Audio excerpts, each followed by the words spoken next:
Hey, welcome to another episode of the Altered Attitudes podcast, your source for insightful discussions on addiction, recovery, and the transformative power of change. I'm your host, Matt, and today we've got a special guest who, although doesn't work directly in the field of addiction, she is exposed to the dysfunctions that can be caused, are in fact caused by addiction. How we raise the next generation is key to a healthy future for everyone. And joining us in our virtual studio today is Jackie Lanham, an expert on VIG, or Video Interaction Guidance. I don't know if any of our listeners have heard about that, but they'll certainly know all about it by the end of today. She's dedicated a huge portion of her time to helping individuals and families find their way out of the darkness of things like addiction and dysfunction and all manner of struggles that come with raising or indeed just being part of a family, because it doesn't matter how good your family is, there's always going to be some problems, and it's a difficult thing to do. There's a lot of moving parts in that. So in this episode, we'll hopefully be able to shed some light on what VIG is, how it can play a pivotal role in restoring healthy relationships between parents and children. And Jackie, hopefully you'll share your wealth of knowledge and experience and shed some light on those powerful tools. So get ready for an enlightening conversation that promises to shift your perspective on addiction and recovery. We're all part of a family, so I think this episode will be a must listen for really anyone out there. You know, we're all part of a family. We've all dealt with dysfunction to some degree within that. And even if you're just simply curious about a journey to healing and you want to know about these techniques, maybe you're looking to get into a career of helping others, then I think this is a must listen. So without further ado, let's jump into discussion with yourself, Jackie. Welcome to the Altered Attitudes podcast. Morning. Lovely to be here, Matt, and thank you for inviting me along, although that was a huge big up in that intro, so I'm a little worried now. But no, it is really lovely, and I liked how you've kind of started to say we're all part of families, aren't we, in relationships, so regardless of whether that's with children of any age or within our own kind of families, I think it's important to look at how we kind of nurture and support each other through those families. So a little bit about myself. So my background is in working with families who need a little bit of extra support, and more recently within video interaction guidance. So I am a trainer and a supervisor in video interaction guidance, but the good thing about doing your training within this approach is that you everybody takes the same path. So you work with the families, then you start to work with maybe a bit more complexity, and then you start to support others to work with the family. So you kind of travel that same journey. Video interaction guidance is a therapeutic intervention, and it is relationship based. So what we're looking to do is to support those relationships to work better within a family, and predominantly between parent and child within this context. And the wonderful thing about video interaction guidance is it is strength-based. So for a lot of our families who are finding themselves kind of in tricky situations or struggling a little bit, often it can feel like all anybody ever tells them is what they're doing wrong or not well enough or what they need to do better. And VIG, video interaction guidance, actually starts from what they're doing well. And so just for our listeners at home, I know a little bit about VIG now. You obviously know a lot about VIG. They probably don't know anything about VIG. But from my understanding, it's sort of a little bit like Super Nanny, where you I don't know if any of our viewers remember this, and you can maybe get into a bit more detail, and maybe I'm completely wrong, but the idea is you're recording a scene essentially, and then you're analysing how that happens, what's going on there, what are the nuances. Could you just explain? Am I right there? Is that sort of what it is? You kind of are right. So yes, there is film, and film is absolutely the key to. We want the parent to be active in their change and in what they want their change to look like, and the film is very central to that. So we take a short piece of film, say 10 minutes of film, where the child and parent are, maybe doing an activity together. sort of maybe reading a book, just everyday things, doesn't have to be anything kind of whizzy. And as the trained practitioner, we'll go away and we'll micro-analyse that film. And what we're looking for are the moments of attunement. So we're looking at when the parent responds well to the child, and they can be really small moments, so such as the child looking to the parent receiving that look, and then carrying on that play in some way. So the clips that we use from that film are usually, maybe 8, 9, 10 seconds long. They're short clips, and they're always based on what we would call the parent's helping question. So at the beginning, the parent will decide what it is that they want to see in the films that will help them to move forward in their relationship. So right from the beginning, they're active in their change and in their learning. Could you give us maybe an example of what one of those questions might be? Yes, yeah. So I should imagine within the drug and alcohol arena, but also in families where there has been ruptures, or the family isn't functioning as well. Often the parent feels quite simply that the child doesn't even like them, and I can imagine after maybe a journey a child has been through with a parent, having issues with drugs and alcohol, a parent may well feel that. So the parent may start from the basis of, I want to see moments when my child is enjoying being with me. As simple as that. So the practitioner will hold that in mind, because the goal for that is that the parent wants to be more confident with their child. But the question and the thing that we hold in mind with the film is that they want to see moments when their child is kind of enjoying being with them and wanting to be with them. So those little clips will often be when the child is, when they're smiling together, when the child looks to them for encouragement or reassurance, and they're what we then go back to share with the parent in what we call a shared review.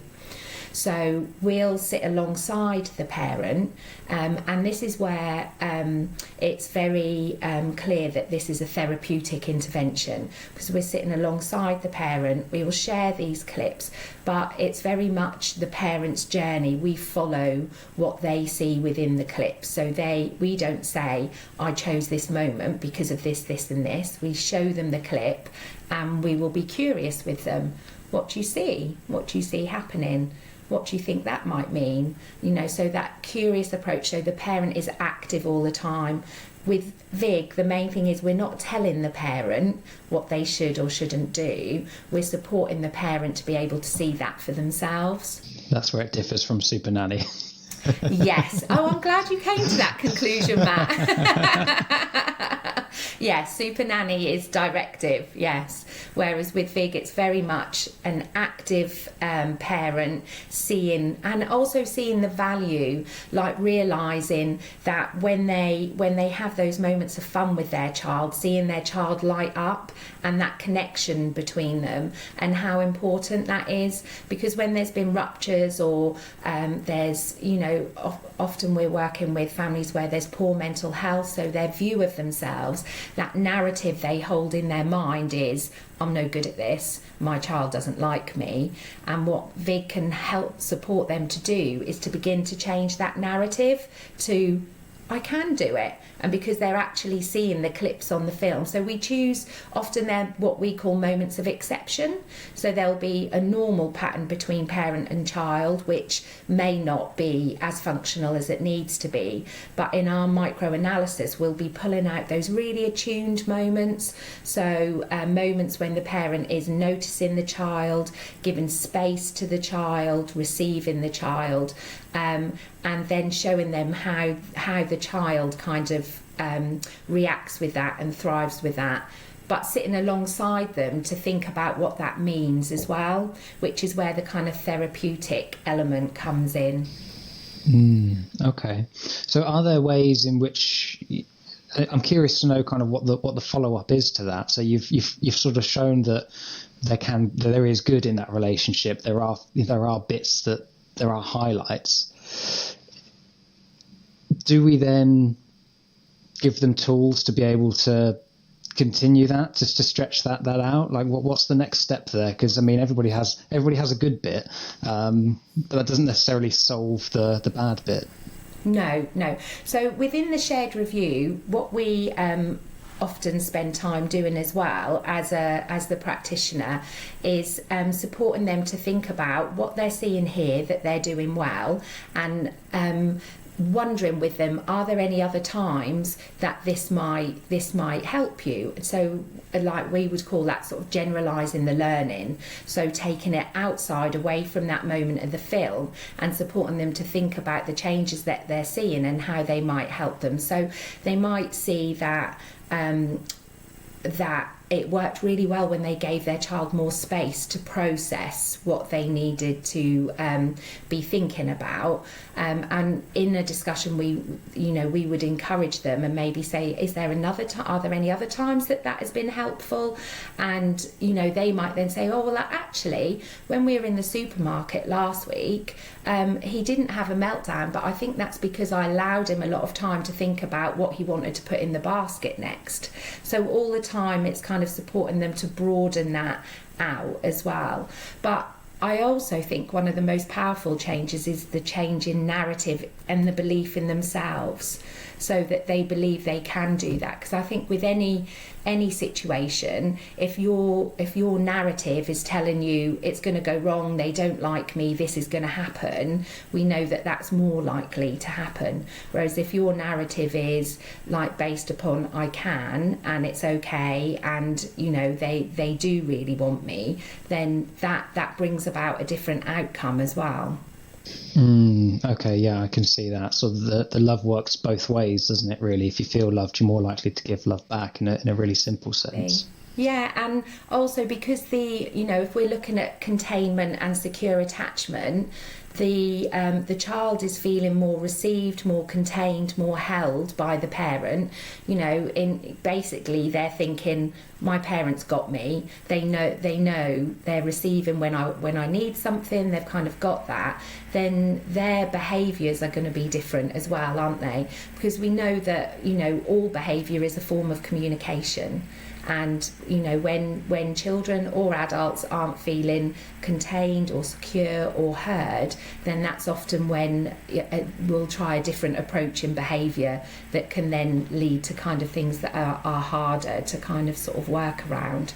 So you're actually absolutely right. That was a really lovely kind of turn of phrase, because it grows the love within the family, doesn't it? I wonder, they sound like there's lots of very nuanced points that you bring up in these videos, and it sounds like they can be as simple as like a gesture or something. Could you maybe give us a couple of examples, or one that maybe springs to mind of something you might highlight in a video like that? Yeah, absolutely. So you're right, because sometimes with communication we focus on the verbal, don't we? So when we use these kind of tiny moments, often it's the non-verbal that will be supporting the parent to have a little closer look at. So it can literally be a child reaching for something but not being able to quite get it, and the parent receiving that and moving that a bit closer to them. Now 9 times out of 10 the parent will never have noticed themselves doing that, because it's quite an everyday thing, isn't it? But actually that level of reception and attunement, seeing your child reach, receiving that they're not quite going to get there, supporting them to move it a little closer. So you're not doing it for them, you're just moving it a little closer so they can do it with support.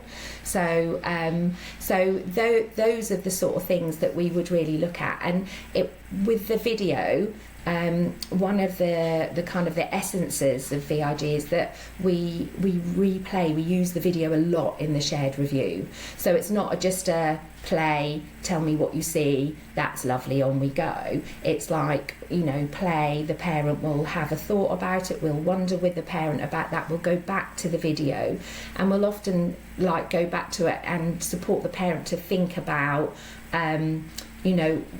what was it you saw there that made you realise your child needed some help. So like really unpicking that. So the next time they're in that situation, they recognise that and can see that as like an achievement and an attuned interaction from themselves. Whereas the narrative they often start with is like, no, there's no connection there. So it's really like a practice in consciousness. It's like revealing a mirror, almost quite literally, through the camera. It's sort of like one of those ones. It's like if you're eating a peach, but you're thinking about next week's dinner, you don't really taste the peach. You don't taste the peach at all. Yes. No. And that one of the other kind of, I feel, powerful elements of video interaction guidance is that the mind-mindedness, so supporting the parent to be able to step into the shoes of the child and understand how the child is feeling. So often within the shared review, once we've kind of unpicked a little bit, like, oh yeah, they reached, but then you moved it closer, but they didn't say anything. I wonder how you knew that. So once we've kind of unpicked that, we'll then go on to, so I wonder how it felt for your child for you to know that they needed that moving closer. So you then take it a little bit deeper into those emotions and supporting that parent to think about how their child feels as well, which I think, specifically with the work that you do with, sort of drug and alcohol rehabilitation is really key, isn't it? Because that can be lost when families fracture. Yeah, totally. And that kind of leads me on to sort of my next question, which is really, it sounds like VIG could be useful. I mean, we all have children, or most of us have children. We've all been a child. And so it's obviously useful for a lot of families. But in particular, I can imagine it being quite useful for families broken by addiction. And I'm wondering, if there's any ways in particular you think that there could be crossovers there. I'm sure you've had, I know you can't reference anybody in particular, but I'm sure you've had experiences of dealing with families that have had, addiction-related dysfunction in the family. Yeah, and I think it's really interesting because I think, Hillary Kennedy, who introduced VIG to the UK, did a piece of work with the family drug and alcohol courts, where VIG was used as a part of a support for the families to move forward. So they were kind of marrying the VIG approach with the assessment approach. So very much looking at the elements of the potential for change with the VIG approach, but with the assessment approach of, where is this person at now, and marrying that up. And they did find that it worked, sort of really, really well. There was like visible change, particularly in parental sensitivity to their child. So being able to, sort of pick up on those cues. And with my own experience, sort of one case that springs to mind was very much like a reunification piece of work. So the children had actually been removed, for kind of their safety and well-being, but the family were now at the point of coming back together. And that was where I came in. VIG often works alongside other interventions as well. So you'll often be a practitioner working alongside other practitioners, which, sort of seems to work really well. But the parents will often say the relationship that they have with the VIG practitioner is very different. Because the very same attunement principles that we're trying to encourage between parent and child, we use when we are the practitioner with the parent. So we always hold hope that there is hope for change. Even in adverse situations, there's always hope for change. Like lots of respect, lots of space, lots of listening, lots of looking at the positives. And parents will often say, oh, that feels very different to like the other practitioners. But with this case that I worked with, they were on the point of bringing the family back together. So I worked with the family with that, and I worked with each parent. So we filmed together, but then I did the shared reviews separately with the parents, because for that instance, we do often do shared reviews together with parents, but for that instance, I was really keen that each voice was heard really strongly within that, so I felt that would be better. And we used the film to look at what was working well. They had their helping question, and we worked through that. But also, although VIG focuses on the positive, we don't ignore the complexities, or not acknowledge that there's complications with there. So it also gave them a chance to work through the emotions of their children coming back into their care. So obviously there's some kind of worry, isn't there? There's concern about it will work, but that reconnection, that emotional reconnection of them being able to see that they can recognise their child's cue, they can respond to it, their child has fun and moments of connection with them, and then supporting them within the shared review to think what might that mean to them and the children. So yeah, I think if it comes in at the right time with the right support, as long as that family is kind of ready for that, that repair, VIG can really kind of support that emotional reconnection of a family. And it's something we see sort of, we always recommend with anybody suffering with addiction. There's almost never one thing you need. It's a support network. It's groups of people. It's maybe support groups. It might be therapy. It might be rehab. There's lots of different things that go into it. And it kind of sounds like VIG is, in terms of the reconnection with the family, it's almost like the seed of hope at the start. And then from there you build upon that. Maybe, I don't know, maybe you can speak of this, but are there other things that typically would be coupled, like talk therapy or maybe like life coaching for parents? Because it sounds like, although you might be sort of revealing this hope and turning the mirror on the situation, VIG isn't necessarily like the answer to all the problems. It's just it's showing the sort of the first bit, and this is like, okay, this is what can be. You do have a connection here, but you need to do something about it. And what are those things? Yeah, I think because families are complex, aren't there? There's never one size fits all. So it depends kind of the background on that family. Some of the families we've worked with, there's sort of elements of chronic neglect there. So therefore you might be marrying up things with like the graded care profile. There might be social work assessment going on at the same time, to really unpick about what support this family needs. But often as well, what comes up is past trauma, isn't it? So then it will be much more about exploring with that individual what sort of therapy it is that is going to support them best to kind of process that past trauma. So I don't know, within I'm kind of interested within your program, like what things you kind of offer and where you might see that like VIG might fit within that. Yeah, it's interesting because I think it's another tool for the toolbox. Like you say, every situation is so different. I mean, some people suffering from addiction, they might not have children, of course, but I think even then, it's something, it's a system that could be used outside of parenting as well, it sounds like.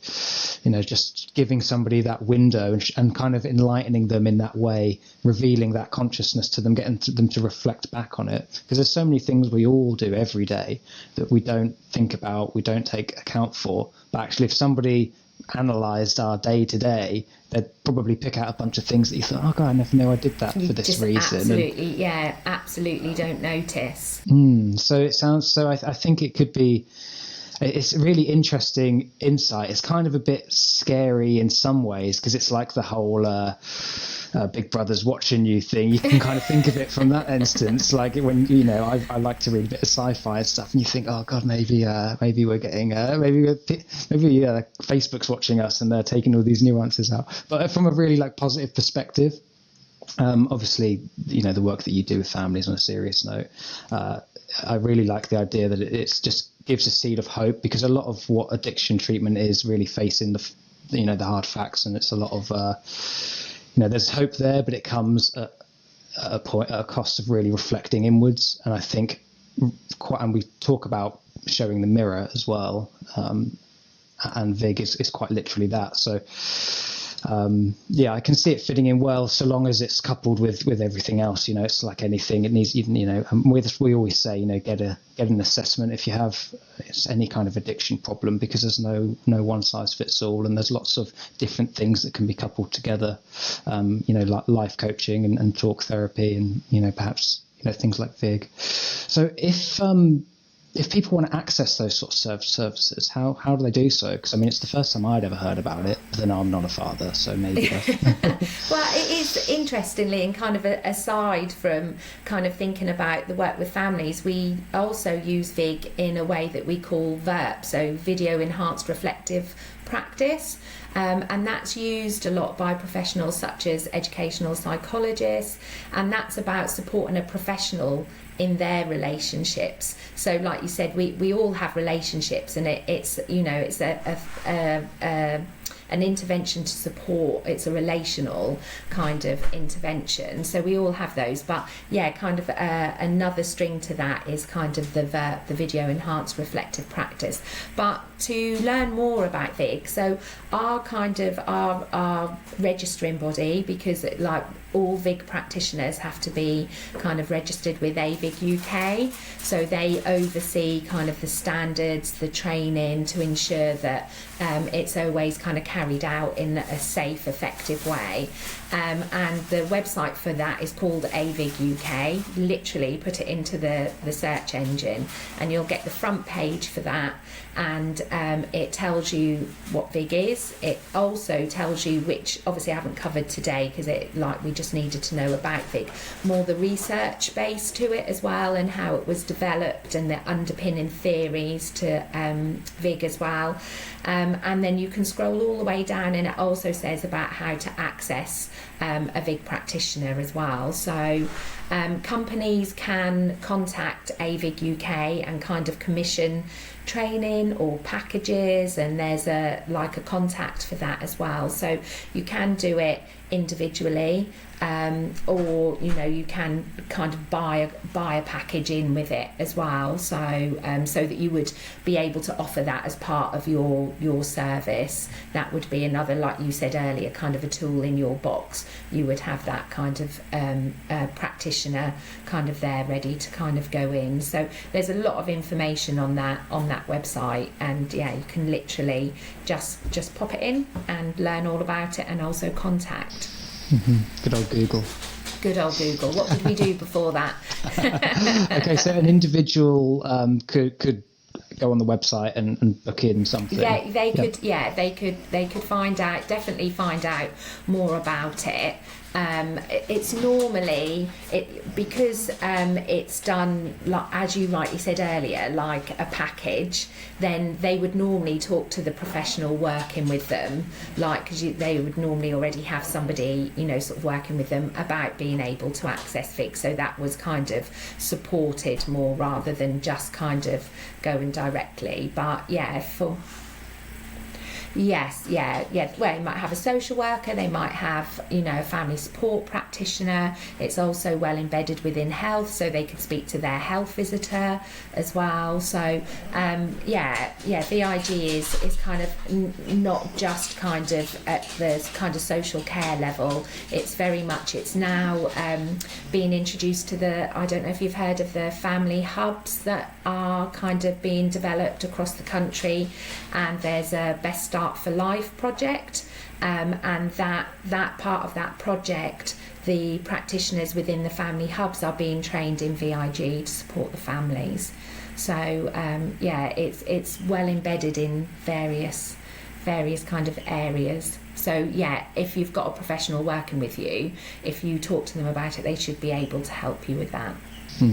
And it sounds like we were saying, it's something that can apply to even more outside of families as well. So I'm sure it's something we'll be seeing more of. I can imagine it being implemented in workplaces and things like that as part of a review system. So it's interesting thoughts there about where it might go. And obviously more and more is done through a camera nowadays as well. So yes, I think we can probably see more of it. And that was kind of, and also, sort of thinking we can carry out VIG remotely as well.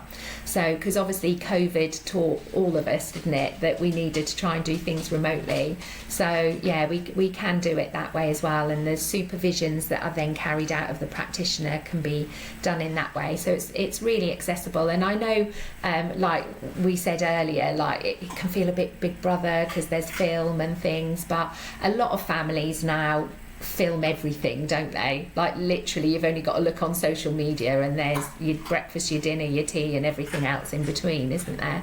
So but we do, that is one thing, those initial conversations, often families are a bit wary of being filmed, especially if they've sort of had a long process of professionals in their lives.